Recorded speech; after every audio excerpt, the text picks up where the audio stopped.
Bonsoir et bienvenue à cette petite conférence sur une introduction à l'accessibilité web. Donc pour commencer, je vais me présenter un petit peu pour ceux qui ne me connaissent pas encore. Donc moi c'est Cédric Blanchard, j'étais designer produit en fait pendant 10 ans. J'ai fait dans différents secteurs d'activité et depuis quelques années je songeais à me reconvertir et donc j'ai commencé une formation ici en septembre dernier. Et en alternance dans l'entreprise chez la Scope Incaya.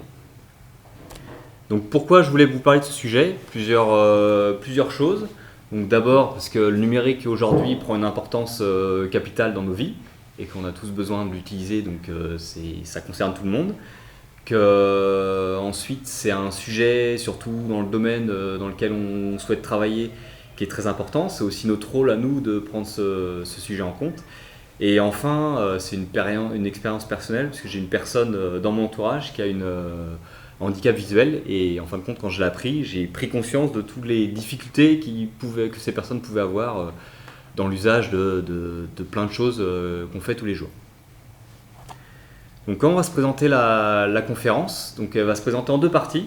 La première partie sera surtout sur un petit état des lieux, qu'on comprenne tous de qui on parle, de quoi on parle. Donc faire le point et poser les bases. À la fin de cette première partie, je vous ferai une petite démonstration d'un site qui est volontairement fait sans prendre en compte l'accessibilité, avec notamment un lecteur d'écran. Et il servira d'outil pour toute la deuxième partie, dans laquelle je vous donnerai des clés et des moyens de travailler sur l'accessibilité dans vos projets. Donc au fur et à mesure des différents points, on va faire évoluer le site et tout à la fin, on fera un nouvel audit du petit site et une nouvelle lecture par un lecteur d'écran. Donc pour commencer, c'est quoi l'accessibilité numérique ? Alors, tout d'abord, il faut savoir qu'on va parler un petit peu chiffres. D'après des études récentes, environ 15% de la population française est porteuse d'un handicap, ce qui représente 9,6 millions de personnes, donc c'est conséquent, et au niveau européen, c'est 22% de la population. Au niveau mondial, on considère que c'est 600 millions de personnes. Donc c'est un nombre assez conséquent, et c'est important quand même de songer à toutes ces personnes-là. Le handicap, c'est quoi ? Le handicap, il est défini comme toute forme de contrainte physique ou mentale de manière temporaire ou permanente. Donc derrière cette définition assez généraliste, on retrouve 4 groupes de déficiences. Donc les déficiences visuelles, tout ce qui est malvoyant, aveugle, déficiences auditives, sourd et malentendant, déficience moteur, donc tout ce qui est aptitude limitée à pouvoir mouvoir une partie de son corps, et déficience cognitive. Donc c'est tout ce qui est dyslexie, l'épilepsie et autres.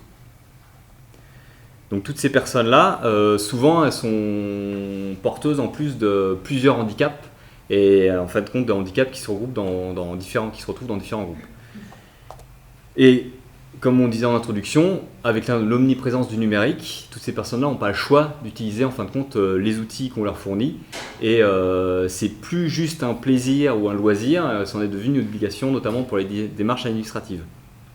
Malheureusement, le web est globalement inaccessible actuellement. Selon des études récentes, on est sur plus de 70% des contenus du web qui sont inaccessibles. Et en France, on a seulement 10% des sites de services publics et des grandes entreprises qui sont partiellement accessibles, selon les critères de la réglementation française. Donc on a encore de gros efforts à faire. Et le problème de cette inaccessibilité générale, ça a un énorme impact sur les individus concernés. Et ça génère la frustration, de la colère et un vrai sentiment d'exclusion. Donc maintenant qu'on a vu de qui on parlait et un petit peu l'état du web, c'est quoi exactement l'accessibilité ? Tim Berners-Lee, qui est l'un des fondateurs du web, a défini l'accessibilité comme ça. Donc je vais vous lire la définition. Mettre le web et ses services à la disposition de tous les individus, quel que soit leur matériel ou logiciel, leur infrastructure réseau, leur langue maternelle, leur culture, leur localisation géographique ou leurs aptitudes physiques ou mentales. L'accès à l'information et à la communication est un droit universel. Donc il y a plusieurs éléments intéressants dans cette définition. Et au-delà en fait, du handicap, on voit qu'il parle de matériel ou logiciel. Ça nous fait penser un petit peu à tout ce qui est obsolescence programmée. J'en parlerai pas là, mais ça pourrait faire le sujet d'une toute autre conférence. Et on a aussi le côté contexte en fait, culturel, notamment avec la langue et la culture. Et l'État français propose aussi une définition de l'accessibilité, je ne vous la lirai pas ici, mais ce qui est intéressant à récupérer de cette définition, c'est tout le côté temporaire et permanent des difficultés.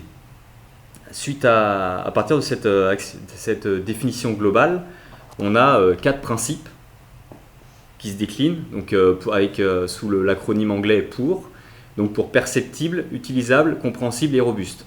Perceptible, l'idée c'est que au niveau des contenus, tout doit être accessible, quelle que soit la manière dont on y accède. Donc la navigation au clavier, la description des images ou autre.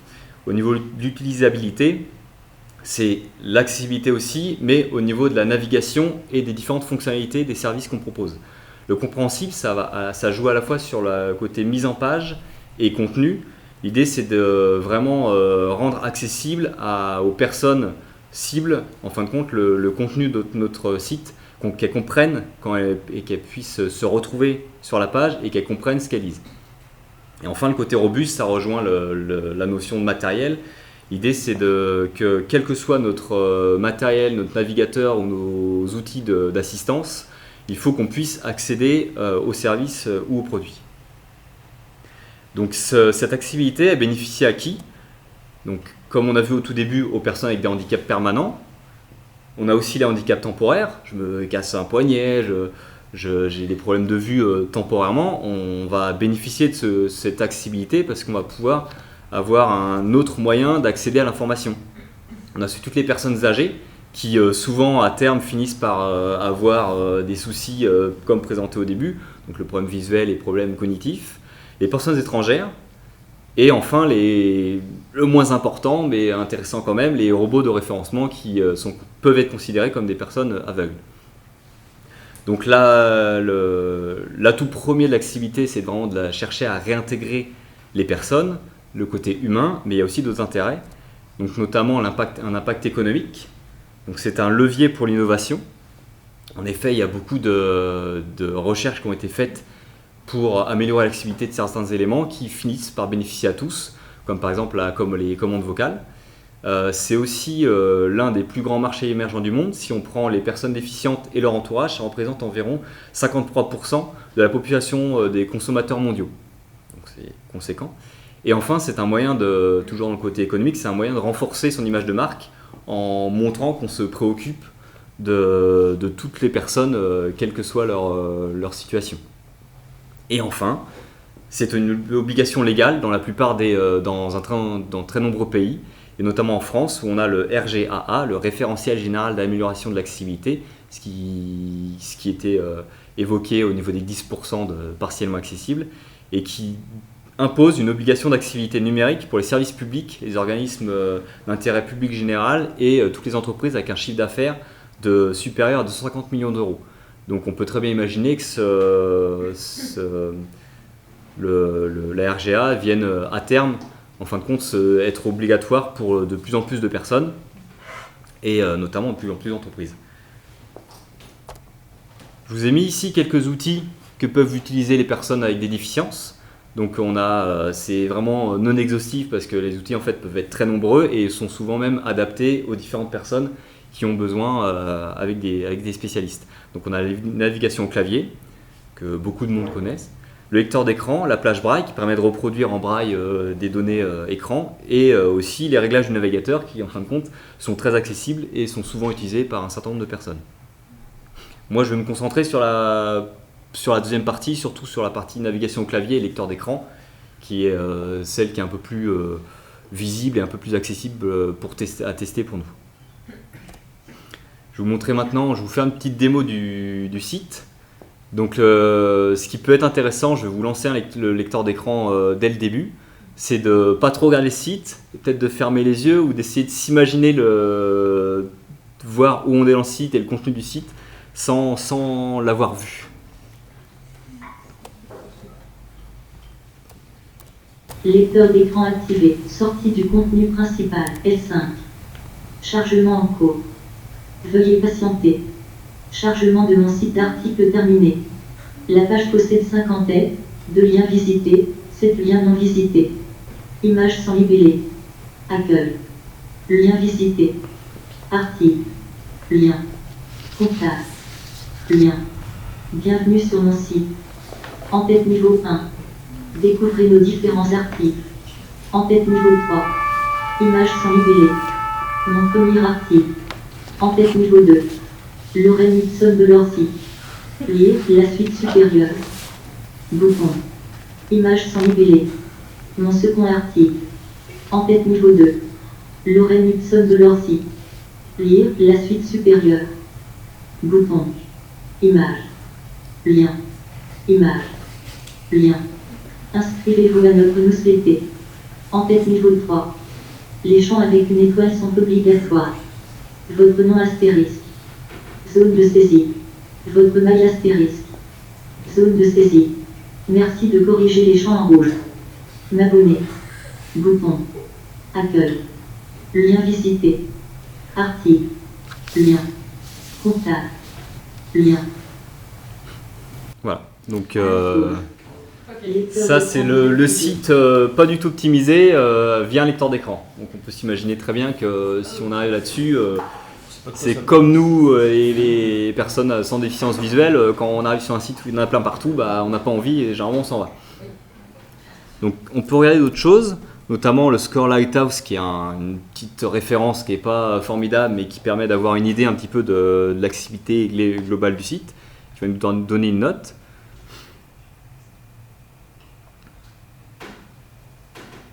Ah, 56. C'est pas terrible, hein. Donc voilà. Et si on regarde quelques options de navigateur, notamment par exemple la taille de police, qui est généralement une option qui permet de grossir les polices en global sur le site, si jamais en très grand, pour qu'on voit le contraste. Il n'y a rien qu'à bouger, à part les petits boutons, parce que j'ai oublié de les traiter, mais sinon globalement il n'y a rien qu'à bouger. Donc ça, pareil, c'est une très mauvaise pratique, parce que, on va voir juste après, on n'a pas la main sur l'aspect qu'on a, chaque utilisateur n'a pas la main sur l'aspect qu'il veut. Donc maintenant qu'on a vu un petit peu de qui on parlait, de quoi on parlait et où on en était, je vais vous donner un petit peu les clés, quelques clés pour améliorer assez facilement ces projets web. Donc principalement sur du développement, mais il y aura quelques idées sur le côté design. Et à la fin, on va refaire un audit et on va se rendre compte de toute l'évolution qu'on a pu avoir. Donc avant de commencer à partir dans le projet, il faut se poser la question de quand et avec qui on commence à traiter d'accessibilité. Donc on pourrait se dire qu'on va traiter l'accessibilité en fin de projet comme une surcouche pour fignoler tout ça. Mais en fait, c'est une très mauvaise idée parce que, comme on va le voir dans les slides suivantes, il y a un certain nombre de choses qui vont agir en fin de compte directement, notamment dans le code ou dans l'aspect. Et si on ne traite pas ça dès le début, ça va demander beaucoup plus de travail, ça va coûter beaucoup plus cher. Enfin, ensuite, avec qui ? Eh ben, avec tout le monde, en fin de compte, avec toute la chaîne qui est concernée par le projet, que ce soit l'utilisateur, le client, les décideurs ou les producteurs, les développeurs et les designers. Parce qu'en fin de compte, si on arrive à rendre tout le monde conscient de l'importance, on intégrera plus facilement toute l'équipe dans ce travail-là et tout le monde pensera à ça sur tout le long du projet. Donc avant le développement, on a la partie design. Donc il y a un certain nombre de choses en fin de compte qui sont décidées par le design et si c'est mal décidé, si c'est pas pensé en amont, en fin de compte, le développeur a beau être le meilleur du monde, il ne pourra pas réussir à corriger ces problèmes-là. Donc on a notamment les quelques points là. Donc les polices de caractère. Les polices de caractère, il faut savoir que si on choisit des polices de caractère inadaptées, on va rendre le site illisible pour un certain nombre de personnes, donc les déficients visuels ou les dyslexiques par exemple. On a aussi le souci parfois des espacements de caractères sur des titres notamment. Il y a la mise en page qui rejoint un peu le côté compréhensible des 4 principes que je vous ai présentés en première partie. Donc la mise en page est là principalement, normalement, en premier lieu pour porter le message et pour aider à la compréhension du contenu. Donc il faut vraiment qu'il y ait une mise en page qui soit adaptée et qui guide l'utilisateur sur le contenu. Faut aussi qu'elle puisse évoluer quand on zoome avec le navigateur. Il ne faut pas que tout se casse et que tout soit déformé. Ensuite, les couleurs. Alors les couleurs, il faut garantir un bon contraste, parce que si on n'a pas de bon contraste, on perd toutes les personnes avec des déficiences visuelles. Et c'est autant sur le contenu qu'on propose que sur la mise en page. Donc sur l'aspect du site que sur le contenu qu'on va proposer. Sur les graphismes, si on propose des graphiques avec un caméo d'une couleur, on est sûr de perdre les daltoniens, si ce n'est pas la bonne couleur qui a été choisie. Sur les animations, il faut savoir qu'il y a certaines personnes qui peuvent être malades quand il y a trop de mouvements, sans parler des épileptiques, mais vraiment la partie juste un équivalent des malades de transport. Donc il faut limiter les animations autant que possible, et il faut aussi ne pas porter le sens du contenu via des animations, parce que si les personnes les désactivent, on va perdre des informations.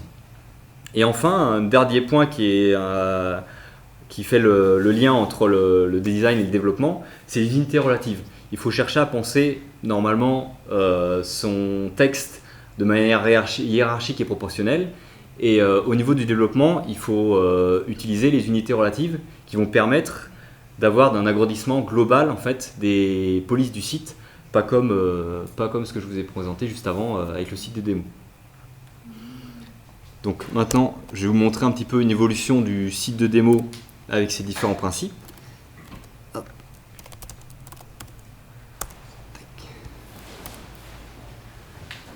Donc là, je ne sais pas si vous avez fait attention, mais au niveau du menu, je vais agrandir un peu, comme ça on verra mieux. Là. Au niveau du menu, j'ai changé le contraste. Donc, pour que vous compreniez bien, il y a plein d'outils comme ça qui existent pour tester les contrastes. Donc ça, à droite, c'était les contrastes c'est le résultat des contrastes avec l'aspect juste avant la mise à jour, et à gauche, c'est après la mise à jour. Donc on a a priori peu de changements au niveau des couleurs, mais en fin de compte, ça change tout au niveau des contrastes. Là, on passe tout. Donc on peut zoomer aussi, on peut agrandir les polices, comme je ne sais pas si vous vous rappelez tout à l'heure, quand on a agrandi, on va faire ça comme ça. Là, si je repasse maintenant en très grand, en fin de compte, j'ai passé toutes les polices en unités relatives, en EM ou en REM. Donc si on agrandit, il y a bien tout le site qui s'agrandit.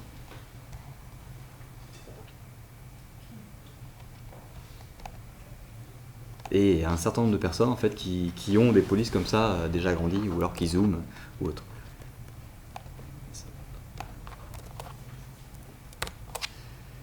Donc, après le design, on attaque le développement. Et le premier point d'entrée, généralement, quand on commence à se renseigner sur l'accessibilité, c'est ARIA. Donc ARIA qui veut dire Accessible Rich Internet Applications. Donc c'est quoi ARIA? C'est très riche, ça paraît très dense. En fin de compte, c'est un ensemble de rôles, de propriétés et d'états qui viennent s'ajouter aux composants HTML pour enrichir les informations pour les outils d'assistance. Donc, si je vous parle d'ARIA, il faut que je vous parle de l'arbre d'accessibilité, qui en fin de compte a un équivalent du DOM, mais accessible. Je vais vous le présenter rapidement. On peut le voir en fin de compte dans les outils de développement. Notamment sur Chrome, on a un petit bouton ici. Sur Firefox, en fait, c'est un onglet qui est carrément ici. Et sur Chrome, on a un petit bouton ici qui va permettre d'activer l'arbre d'accessibilité. Donc ça, c'est la structure comme elle est vue par les outils d'assistance. On voit bien que là, il n'y a pas grand-chose qui est structuré. Et en fin de compte, à chaque fois, on voit par exemple, là, on a un lien accueil. C'est ce que lisait tout à l'heure le lecteur d'écran. Vous allez voir tout à l'heure, on va le faire évoluer et on va se rendre compte de la différence entre avant et après quand on structure. Donc, ARIA, c'est très riche et du coup, ils ont associé plusieurs bonnes pratiques pour ne pas se perdre et pour être sûr de bien appliquer les choses. Donc, première bonne pratique qui paraît un peu contre-productive, c'est n'utiliser ARIA que si nécessaire. En effet, il y a eu des études qui ont été faites et on s'est rendu compte que certains sites, quand ils ne comprenaient pas exactement comment fonctionnait ARIA, ils appliquaient ARIA et ils rendaient leur site moins accessible que s'ils n'avaient rien fait. Parce qu'il y a pas mal de choses qui peuvent en fait casser l'accessibilité. Ensuite, avec HTML5, on a il y a des rôles qui ont été ajoutés en fait de manière native aux différents éléments HTML. Et on a un attribut rôle aussi ARIA qui permet de changer ces rôles. L'inconvénient, c'est que si par exemple ici, comme je vous ai mis, on a un H2 qui est un heading, on lui donne un rôle de tab, et ben en fait on va croire que c'est un onglet alors que visuellement c'est un titre. Donc il vaut mieux utiliser des attributs, enfin des balises neutres comme le div et les spans, pour si on veut appliquer des rôles et garder le rôle natif des différents éléments aux différents éléments. Le point 3 et le point 4, c'est toute la notion de garder l'accessibilité, en fin de compte, garder l'accessibilité à tous les éléments. Donc on a un système de tab index, un attribut tab index qui permet de modifier l'accès au clavier des éléments. Dans l'idéal, on ne le change pas, on ne l'utilise pas, ou alors on le met à 0, ce qui va éviter de modifier en fait, l'ordre de sélection ou autre. Je reviendrai plus en détail dessus un peu plus loin. Il y a aussi un moyen le ARIA hidden qu'on peut voir utiliser des fois sur des éléments qui ne devraient pas être masqués. En fin de compte, ça va complètement masquer à l'arbre d'accessibilité l'élément. Donc on va éviter de le faire parce que si on a besoin de sélectionner notamment un bouton et qu'on le cache, et les personnes déficientes ne vont pas pouvoir y accéder. Et enfin, pour améliorer la compréhension globale du site, il ne faut pas hésiter à donner des noms accessibles aux éléments interactifs. Donc soit avec un attribut ARIA label, ou alors avec des titles. Je vous ai présenté ici quelques propriétés et quelques états. Donc le ARIA label qui est très pratique et qui peut être très facilement utilisé pour enrichir en fin de compte l'information des éléments. Le ARIA label by qui permet lui de vraiment créer une description plus longue, là où l'ARIA label c'est vraiment plus une petite information de quelques mots. Et le ARIA hidden qui est notamment utilisé ici en fin de compte pour masquer la flèche. Je ne sais pas si vous avez fait attention tout à l'heure, mais quand il lisait le bouton, il a dit supérieur à pour le petit chevron. On va mettre un ARIA hidden sur ce supérieur à parce qu'en fin de compte, il a juste un intérêt visuel, donc on n'a pas besoin de le lire. Et on a différents états, en fin de compte, là, ARIA checked, expanded et disabled, qui permettent en fait de savoir quand on navigue dans le site si l'élément il est check, il est ouvert ou il est désactivé. Là maintenant, on va arriver plus dans la notion de bonne pratique qu'on nous transmet souvent quand on commence le développement, mais qu'on nous présente rarement du point de vue de l'accessibilité, donc là, notamment une bonne structure HTML. Comme je vous disais tout à l'heure, au niveau de HTML5, on a énormément de sémantiques qui ont été rajoutées aux balises HTML, et chaque balise, du coup, presque toutes les balises ont un rôle associé, donc comme le header qui a un rôle de bannière ou la nav qui a un rôle de navigation. Ces rôles sont nativement présents en fait, dans les balises, et ça permet vraiment de structurer son site et d'organiser le contenu. Petit aparté, quand on a un form ou une section par exemple, si on a plusieurs formes ou plusieurs sections, si on veut que ces éléments soient pris en compte par les outils d'assistance, il faut leur donner un nom, en fait, soit avec un attribut name ou avec un attribut ARIA label, sinon ils vont pas, la sémantique de la balise ne va pas être prise en compte. Et un deuxième point qui est une bonne pratique qu'on nous vend surtout pour le référencement, c'est la hiérarchie des titres cohérente. Et en fin de compte, pourquoi c'est important d'avoir une hiérarchie cohérente? Parce que les outils d'assistance les proposent, comme je vous ai mis juste à droite là, en petit, des menus. On peut afficher avec un menu tous les en-têtes du site, comme le lecteur d'écran nous disait tout à l'heure 5 en-têtes. Et si ceux-ci sont dans l'ordre, il y a un niveau associé. Donc je ne connais pas tous les lecteurs d'écran parce qu'il y en a quelques-uns et je ne connais pas toutes les options aussi. Mais voilà, ça apporte de la fonctionnalité pour les personnes qui utilisent ces outils-là.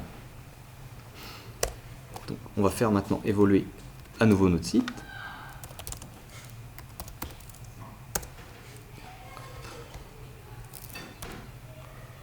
Voilà.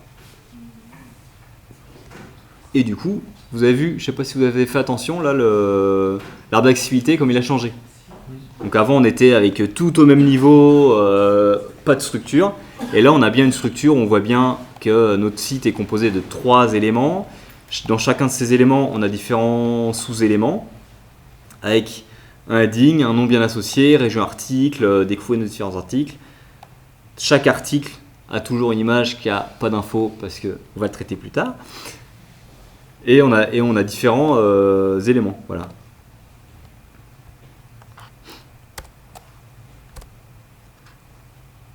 En parlant de boutons et de liens, là je vais vous présenter du coup 2-3 éléments HTML qui sont assez critiques.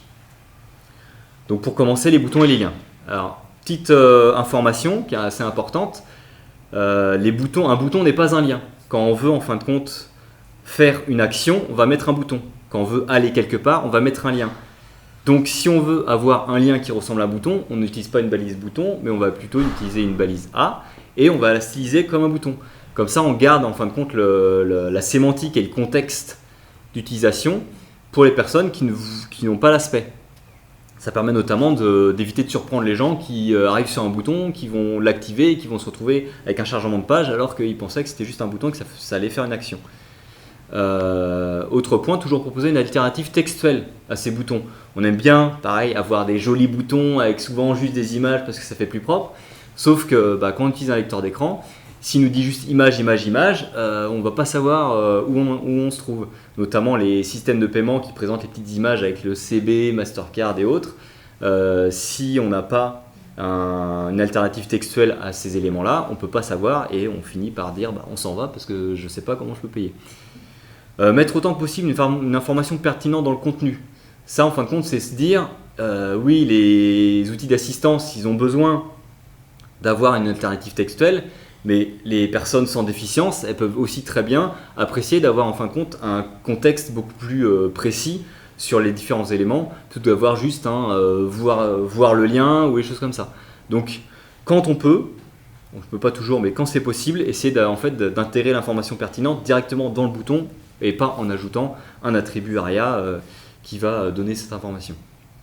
Deux petits points, les deux petits points, ça permet aussi d'améliorer, de garantir une accessibilité pour tous les contenus.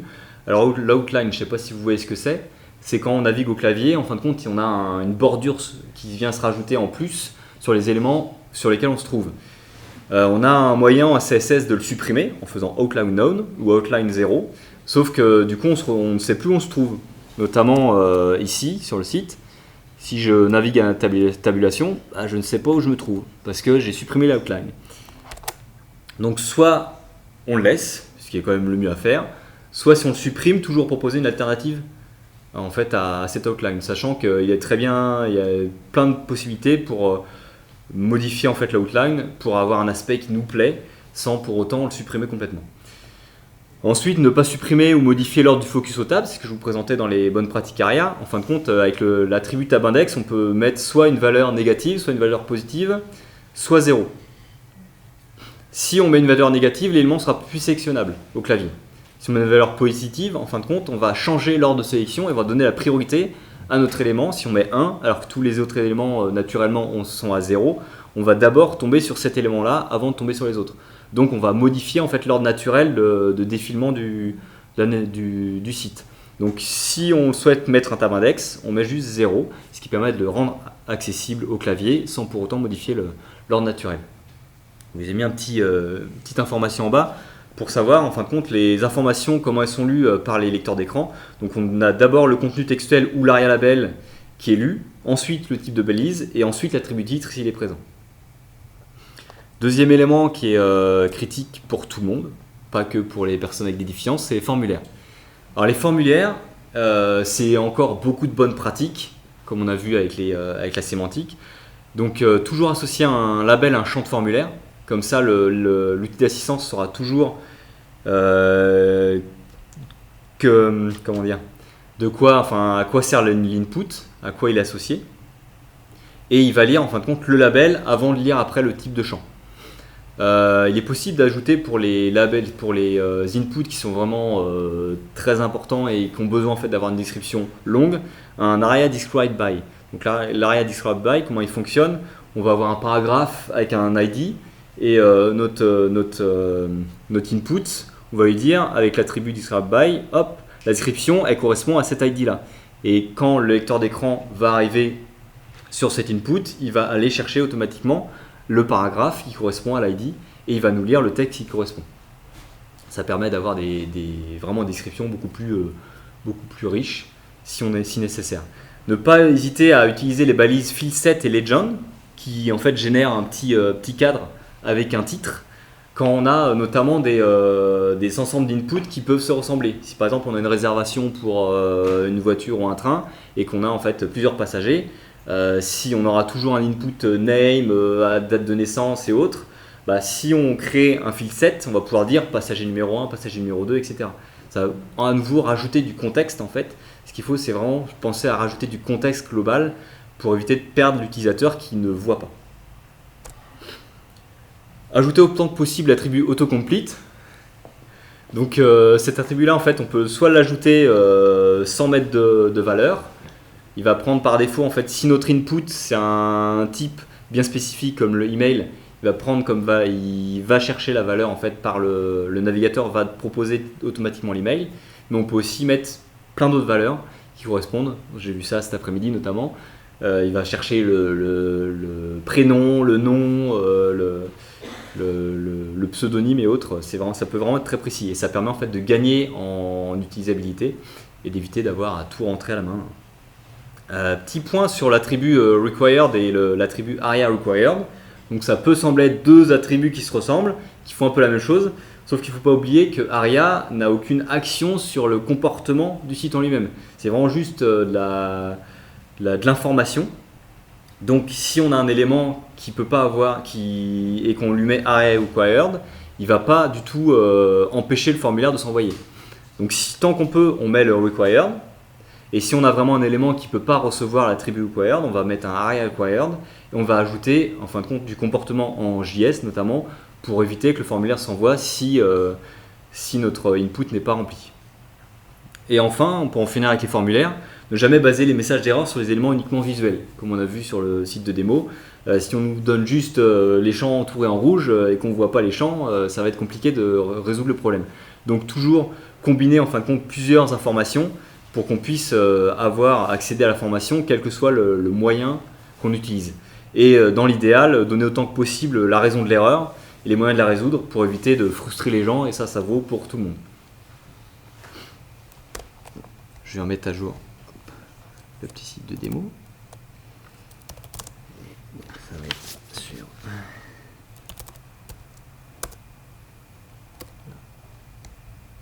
Donc là, on va voir que, en fin de compte, ici, je vais changer l'information.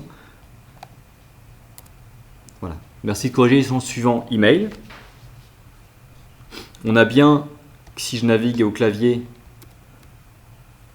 on voit bien qu'on a un outline du coup assez présent. On sait où on se trouve. Globalement. Et j'ai mis des attributs required. Là, c'est ce qui fait que si on veut l'envoyer, on ne peut pas l'envoyer.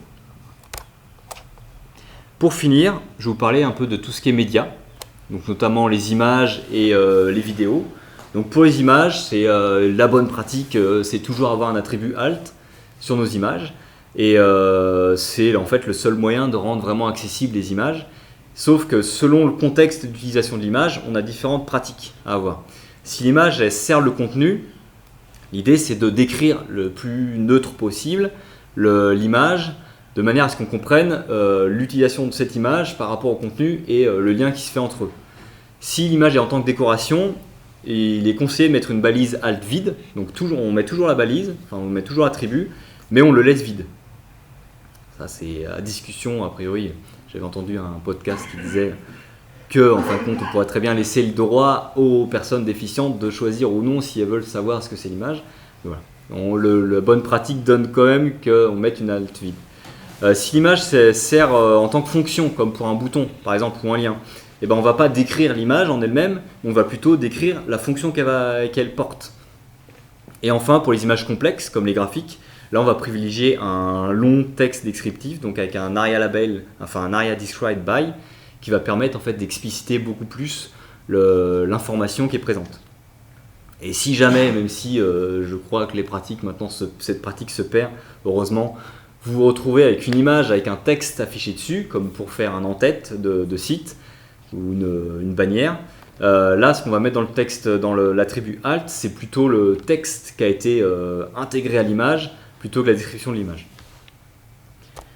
Et pour finir, les vidéos et les sons. Alors les vidéos et les sons, il y a surtout un travail de traitement en fait avant le développement à faire, notamment pour les vidéos. Et il y a deux points qui peuvent être faits au niveau du développement. Donc ne pas mettre d'autoplay sur les vidéos. Les vidéos, on peut choisir de les lancer automatiquement. Par défaut, si le son est activé, de toute façon, les navigateurs maintenant bloquent le lancement de la vidéo. Et le souci, c'est que si on met un autoplay, tout le monde trouve désagréable d'arriver sur un site et que ça se lance tout seul. On ne sait pas d'où le son vient. Donc c'est important de ne pas mettre ça. Et puis on ne sait pas qui sera la personne qui va voir cette vidéo. Il suffit que ce soit une personne épileptique et qu'on envoie plein de flashs comme ça d'un coup. Ça pose des soucis. Avoir les commandes de vidéo accessibles, ça paraît assez cohérent, mais c'est important de le garder en tête pour pouvoir accéder notamment avec la navigation au clavier. Et ensuite, les derniers points, c'est plus sur la partie traitement et création de la vidéo. Donc éviter les successions de flash ou prévenir en amont. Ça, c'est assez facile de dire attention, petit bandeau en amont, attention, risque de présence de flash. Fournir autant que possible des sous-titres pour les vidéos et des transcriptions pour les audios. L'idée là, c'est vraiment de donner l'accessibilité à tout le monde et donc rajouter pour nos vidéos, nos audios, un moyen en fin de compte d'avoir l'information sans pouvoir autant entendre. Et enfin, proposer une description audio des éléments visuels. Quand dans votre vidéo, à un moment, la personne va présenter un objet, l'idéal c'est qu'elle décrive cet objet-là en le présentant, plutôt que de partir du principe que tout le monde a vu l'objet et qu'elle va partir tout de suite dans les avantages, les gains et autres. Et enfin, petit aparté sur les documents à télécharger, toujours intéressant de prévenir quand c'est un lien qui va être téléchargé et préciser le format et la taille du fichier. Ça permet aux personnes de savoir si elles ont le réseau qu'il faut, si elles ont les outils qu'il faut pour pouvoir ouvrir et utiliser le fichier. Donc on va finir. On va finir du coup sur le site. Donc je mets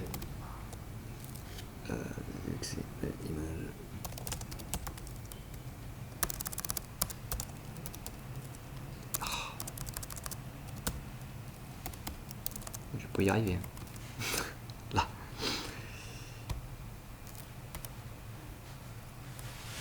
Voilà. Donc il n'y a pas grand chose qu'à changer, sauf si on regarde ici, on a bien un texte alternatif. Donc je vais vous faire d'abord la petite analyse Lighthouse. Donc on était à 56%. Je ne sais pas si vous vous souvenez tout à l'heure. Voilà. Donc j'ai pas fait grand chose. Et au niveau, ça reste Lighthouse qui est assez léger. Il nous prévient bien que voilà, tout ça c'est à contrôler tout seul. Mais on a quand même, en fin de compte, avec quelques éléments, vraiment amélioré l'accessibilité de notre site. Il y a une petite application qui est intéressante, une petite extension qui permet aussi d'analyser les sites, qui est un peu plus riche que Lighthouse. Ça s'appelle Wave. En fin de compte, ça permet de donner les différentes informations. Notamment, par exemple, si on voit les tailles, on peut désactiver le style, qui permet vraiment de se concentrer sur la partie contenu. Et on a différents détails d'informations avec la structure, enfin les éléments structurels, les éléments ARIA qu'on a rajoutés, et différents textes alternatifs et autres. Ça permet d'avoir visuellement, en fait, les informations sur l'accessibilité. Et pour finir, maintenant je vais lancer le lecteur d'écran et vous allez voir un peu la différence. Lecteur d'écran accès simple. Chargement en cours. Veuillez patienter. Chargement de mon site d'article terminé. La page possède 8 points de repère, 50 textes, 2 liens visités, 9 liens non visités. Retour à l'accueil. Image. Lien. Accueil. Lien visité. Navigation. Menu principal. Article. Lien. Navigation. Menu principal. Contact. Lien. Sortie de la navigation. Sortie de la bannière.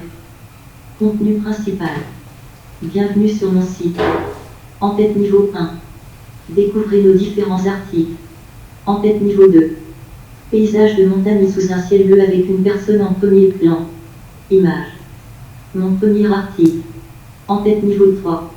Lorraine Hudson de Lorcy. Lire la suite de mon premier article. Lien. Vue de grande roche rouge en plein milieu du dessert. Image. Mon second article. En-tête niveau 3. Lorraine Hudson de Lorcy. Lire la suite de mon second article. Lien. Lien vers mon YouTube. Lien. Lien vers mon compte Mastodon. Lien. Sortie du contenu complémentaire. Inscrivez-vous à notre newsletter. En-tête niveau 2. Les champs avec une étoile sont obligatoires. Votre nom astérisque. Zone de saisie. Requis. Votre mail astérisque. Zone de saisie. Requis. Merci de corriger les champs suivants 2.1. Adresse en mal. M'abonner à la newsletter. Bouton. Accueil. Lien visité. Navigation. Menu du FOOT. Article. Lien. Navigation. Menu du FOOT. Contact. Lien. Alt gauche. Donc voilà. Donc je pense qu'on voit assez bien le contraste entre au début et maintenant, où on a beaucoup plus une meilleure vision juste avec le son du site. Je vous ai mis quelques ressources, à la rigueur je pourrais vous envoyer cette slide là si ça vous intéresse pour aller plus loin, notamment une petite formation assez courte et intéressante pour l'accessibilité et puis la documentation officielle qui est très intéressante, mais il faut avoir du courage parce qu'il y a beaucoup d'informations, mais c'est très dense et quand on veut comprendre, c'est très pratique. Voilà. Donc, merci de votre attention. Et puis maintenant, si vous avez des questions, n'hésitez pas.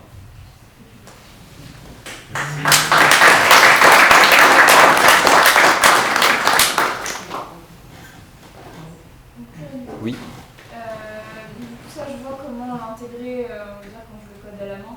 Mais quand on utilise WordPress, par exemple, je suis pas. C'est marrant. J'ai eu la question la première fois que j'ai fait la conférence. J'ai eu la question aussi. WordPress, c'est vrai que je n'y connais pas du tout. Moi, j'ai très peu utilisé et pas avant d'être soucieux de tout ça. Après, en soi, je pense que ça doit se faire largement, hein, notamment pour les ARIA labels. Il y a certainement peut-être des plugins, je sais pas. Après, je vais pas pouvoir être très exhaustif à ce niveau-là. Mais...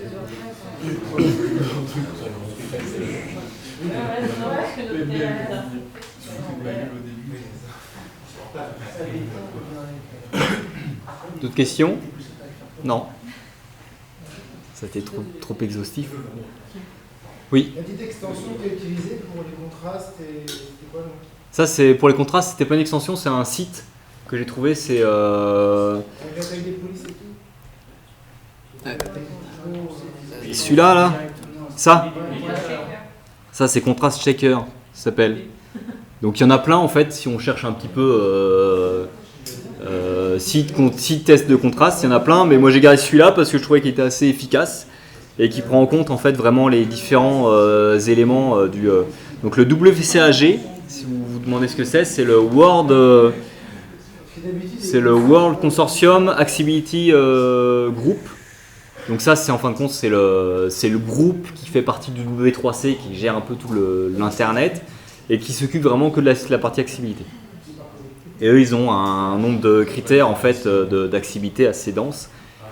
Et le RGAA qui s'applique ici en France, lui, il est décliné de ces différents critères et ils ont 106 critères qu'on doit respecter pour être valide accessibilité. Voilà. C'est tout bon? C'est tout? Pas d'autres questions? Non. Moi j'ai une question. Si jamais un jour on a besoin on a envie de peut-être faire de nos projets l'accessibilité, est-ce qu'il existe des choses plus simplifiées pour faire du pas à pas quand on crée un projet? J'ai pas trouvé de choses qui disent étape par étape en fait une genre de checklist. Non, il y a beaucoup de gens en fait. Je suis tombé sur un article il y a pas longtemps sur le fait de créer en fait des checklists, mais généralement c'est un peu comme les tests, la conférence qu'il y avait eu sur les tests. L'idée c'est de se dire c'est quoi mon objectif, parce que tu peux pas, c'est pas noir ou blanc. En gros c'est pas inaccessible ou accessible. T'as des différentes étapes, tu peux rendre plus ou moins accessible ton site et selon le volume du projet, tu peux plus ou moins donner des ressources à cette partie accessibilité. Si je dis pas de bêtises. Mais... Tout le monde a la chance d'avoir un Cédric, quoi. Bah, tu nous as donné une roadmap, mine de rien. Voilà. en Après, moi, je montrant sais au fur et à que mesure, j'ai passé en fait 1 mois et demi à manger de l'information pour réussir à synthétiser à ce niveau-là. Donc ça peut être très dense. Et il y a 2-3 le lien que j'ai mis là sur le cours sur l'accessibilité est intéressant parce qu'il donne un axe pareil de travail. Mais c'est vraiment très dense. Et puis là, j'ai vraiment traité au final que la partie accessibilité, navigation au clavier et lecteur d'écran principalement. Mais il y a plein d'autres moyens de mettre en place tout ça. Donc, Ok. non, c'est tout bon. Non, c'est bon, je suis. C'est tout bon. Merci. Merci à vous. Merci à toi. Merci.